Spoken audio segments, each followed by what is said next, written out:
嗨，大家好。最近新疆的事情越演越烈，从种族灭绝到抵制棉花，真可谓一波未平，一波又起。今天就为大家整理一下整个事件的来龙去脉，以及美国所谓的新疆战略。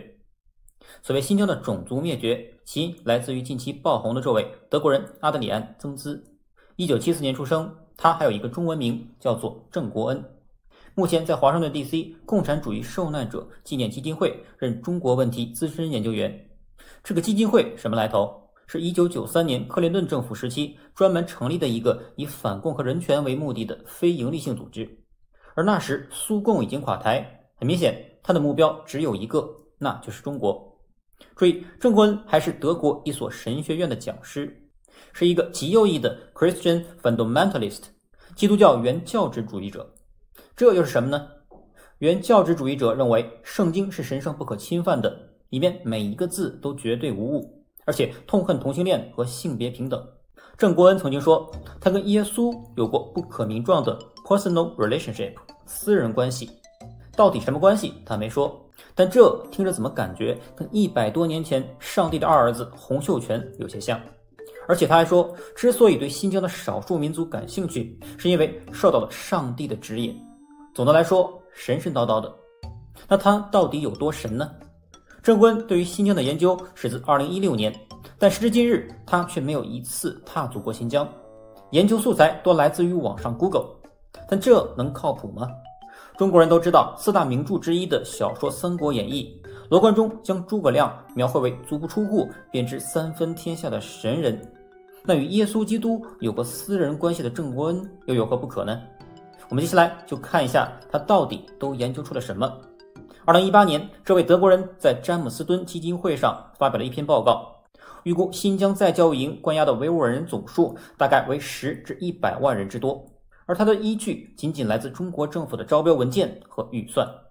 而更神奇的是，包括联合国专家在内的很多人都更倾向于上限100万这个数字。而到了2019年，郑国恩在联合国座谈会上又将这一数字提升至150万。他自己形容，这几乎是新疆少数民族成年人口的1/6。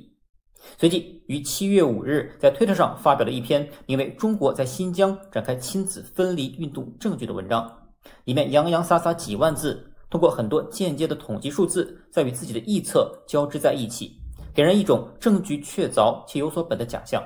紧接着在19年底又大胆预估新疆的再教育营超过了1000个，其在第2年的外交政策上刊文，将新疆再教育营关押的人数提升至180万。注意 Foreign Policy 和 Foreign Affairs 是2个完全不同的刊物，前者以博人眼球的文摘为主，后者多属美国智库甚至政要的撰文。奥巴马和希拉里也曾在 FA 上投稿，2个刊物水准自然高下立判，请大家留心甄别。郑国恩称，中国在新疆的作为是大屠杀以来对少数民族最大的监禁，他指的 Holocaust 自然是纳粹对犹太人的大屠杀，并称中国违反了联合国防治及惩治种族灭绝罪公约，后来的 Genocide 种族灭绝说也因此而来。但我们知道，造谣其实是一门艺术，你要将一件无中生有的事通过大量媒体的狂轰滥炸，要达到谎言说千遍就会成真的目的，就切忌过于夸张。而郑国恩这位非理工科的神学斗士，明显对数字不够敏感。180人有组织性的屠杀，在当今世界已足够震撼，但加了个万，就明显超出一般人的合理认知边界。住在新疆的人，谁还没几个少数民族朋友？6个维族就有1个被关押、性侵或者灭绝，这无异于天方夜谭。而且郑国恩更加运用了看图说故事的本领。如图明明是第2师25团在新疆为村民提供免费医疗检查，温暖人心，但到了他那里直接改为是为了控制人口增长并彻底实施强制节育政策，这乃神学大师的神解释。就连在中国居住的外国人也看不下去了，纷纷出来表示质疑。就这样，这位神学大师的人设开始崩塌，就连自始至终与郑国恩夫唱妇随的媒体 BBC, which was about the BBC's relationship, as you described it, with Adrian Zenz. I was the producer who worked on all our reports on Xinjiang, which featured Adrian Zenz. I've never met the man who's in that video. I've never spoken to him. I've never exchanged an email with him. So I don't understand why it is that he's supposed to have some expertise or insight into our supposed relationship with Adrian Zenz. 华春莹随即列举了视频中的推特截图，这篇推文刚好就是我刚才提到的2019年7月5日郑国恩在推特上发表的那篇文章下面他自己的回复。第一条回复引用 BBC 的报道来佐证自己的文章，并称新疆已成人间地狱。紧接着下面又回复一则，直接自曝是 BBC 委托让他来调查的，并且证据实在太少太难。现在这条推特还没有删，感兴趣的可以去查一下。郑国恩的自曝让提问的这位 BBC 制作人百口莫辩，当场傻了眼。他们的夫唱妇随也最终被证明为是狼狈为奸。大家可能也注意到了，在外交部的记者会上提问的是 BBC 新疆问题的制作人，却不是那位屡次出镜的 BBC 记者沙磊。他去哪里了呢？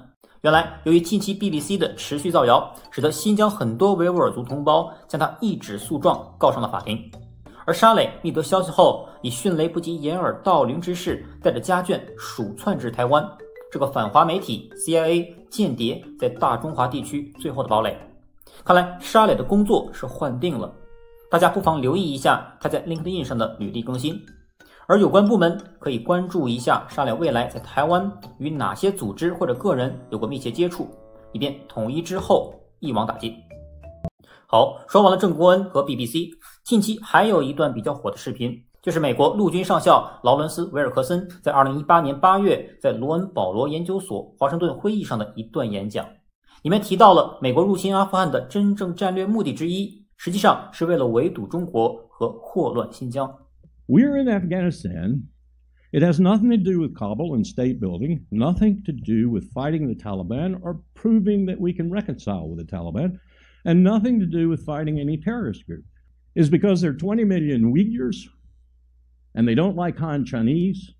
And if the CIA has to mount an operation using those Uyghurs, well, the CIA would want to destabilize China, and that would be the best way to do it, to foment unrest and to join with those Uyghurs in pushing the Han Chinese and Beijing from internal places rather than external. 链接我放在视频下方的说明处。那么美国人要通过阿富汗来扰乱新疆，具体是如何实施的呢？时间回到2001年911事件发生后不到1个月，美国就以反恐为名入侵阿富汗，目的是要消灭911事件的幕后黑手及其同盟塔利班。这理由看似也合理，那为什么威尔克森上校却说不是呢？因为美国人还做了其他的事。就在入侵阿富汗的同时，美国迅速与吉尔吉斯斯坦达成协议，建立了美军在中亚的第一个军事基地。目的表面上当然是为了阿富汗战争，但我们打开地图就可以看到，吉尔吉斯斯坦并不与阿富汗接壤，反而与中国的新疆有着长达1100公里的边界线，这就不免有些司马昭之心了。但把中亚作为自己后花园的俄罗斯，竟然在那时表示支持，这又是为什么呢？那就要提到当年6月在斯洛文尼亚举行的美俄峰会了。小布什见到普京后那句“我透过他的眼睛感受到了他的灵魂”，至今仍然让人记忆犹新。自此也开启了两人的灵魂凝视。普京也被忽悠，因此支持了后来美国入侵阿富汗的行动，并允许在吉尔吉斯斯坦建立美军基地。作为交换，当然就是他这位灵魂伴侣的承诺，北约不再东扩。但好景不长，到了2004年，北约一口将波罗的海3国吞下，直接与俄罗斯接壤了。普京见小布什公然撕毁两人的私下承诺，就怂恿在位15年亲俄的吉尔吉斯斯坦总统阿卡耶夫收回美国的军事基地，而美国人岂肯买账。1年之后的2005年 CIA 策动郁金香革命，阿卡耶夫因此倒台，逃往莫斯科，亲美的巴基耶夫上台。郁金香革命大家了解的不多，其实这种美国策动的颜色革命套路都如出一辙，从阿拉伯之春到乌克兰，再到2019年的香港没有不同。这是中情局所发的传单，左边是阿拉伯文，右边是乌克兰文，当然它也在几年后被翻译为大家熟悉的中文版。就这样，亲美的巴基耶夫上台，美军的这个基地就稳了。看过国土安全的想必也不难猜到，美国间谍要在他国搞颠覆渗透，无不以大使馆和军事基地作为大本营，而军事基地又面积广阔，更为组织、运送和训练小股部队提供了条件。据报道，美国在占领阿富汗期间设立了多处疆独训练营。没错，西方媒体污蔑中国在新疆设立再教育营，却在边界的那一边打造自己的训练营。不过，他们教授的却是武力、仇恨以及对大规模人群的暴恐袭击。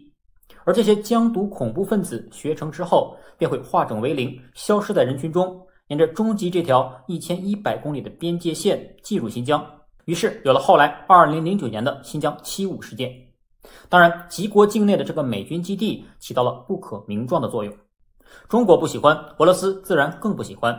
除了吉尔吉斯斯坦的郁金香革命，美国还策动了格鲁吉亚的玫瑰革命和乌克兰的橙色革命。这些前加盟共和国的亲俄政权一个个垮台，等到普京反应过来，为时已晚。于是俄罗斯反击。2008年8月8日，北京奥运会开幕当天，俄罗斯出兵南奥塞梯与格鲁吉亚开战，并在2010年将通过郁金香革命上台的吉尔吉斯斯坦总统巴基耶夫再次推翻。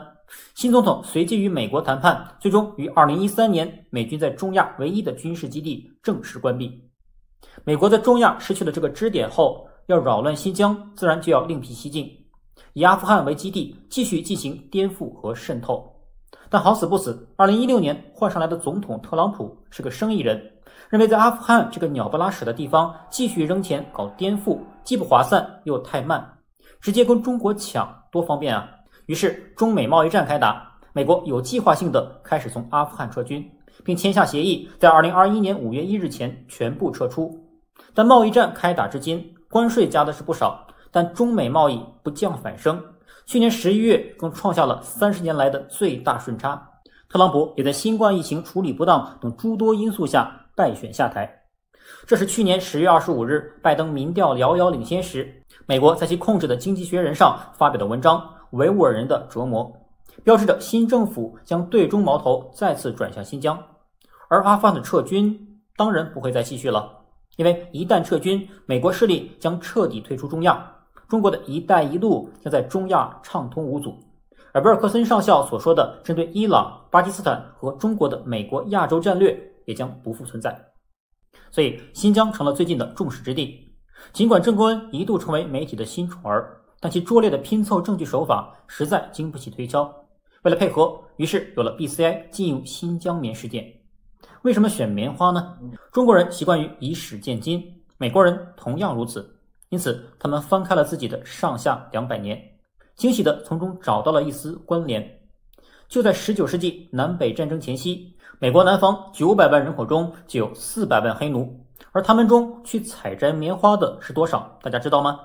为180万，刚好跟郑国恩提供的新疆集中营人数一模一样。但这些黑奴就没那么幸运了，他们中因过劳死或因故被杀者就多达数十万之多。一位美国诗人曾感慨地说，每一朵洁白的美国棉花上都沾满了黑奴的鲜血，血棉花之说由此而来。那么新疆到底有没有类似美国人对待黑奴的那种血棉花事件呢？当然是没有。事实上，对于采摘棉花已高度现代化的今天，新疆棉的机器采摘率已达 66.83%， 而北疆更高达 95%。即便人工采摘，薪水也颇丰，而且采摘人员也有很多是慕名而来的外省士人。这是一位甘肃人分享的富疆采棉经历，月薪可达5至6千人民币。看起来采摘棉花是一种雇佣关系，而非强制劳动。试想，纳粹德国会给集中营里的犹太人付钱吗？而且时至今日，没有一颗卫星可以拍到从他们口中的集中营里有组织的将一批批囚徒运送至产棉地进行强制劳动。美国卫星似乎罢工了，但他们拍摄大洋中的中国航母或者某机场惊现的5代战机倒是异常的精准、清晰和及时。美国因本土发生过血淋淋的种族问题，但却生搬硬套到中国身上，视为以己之心夺人之腹，认为美国人的祖先会在美洲大陆上肆无忌惮地对印第安人进行 genocide 种族灭绝，中国汉人在新疆也会如法炮制。美国人在宏大的中国历史面前，真可谓肤浅莫学，不经师匠，贻笑大方矣。关于新疆的历史变迁，我通过4期视频，从新疆宗教演变的角度，介绍了为什么历经1000年，新疆仍与内地牢不可分，以及汉人与维吾尔人的关系。感兴趣的朋友可以去看一下。美国的棉花不只是黑的，而且是红的，因为它曾几何时浸透了鲜血。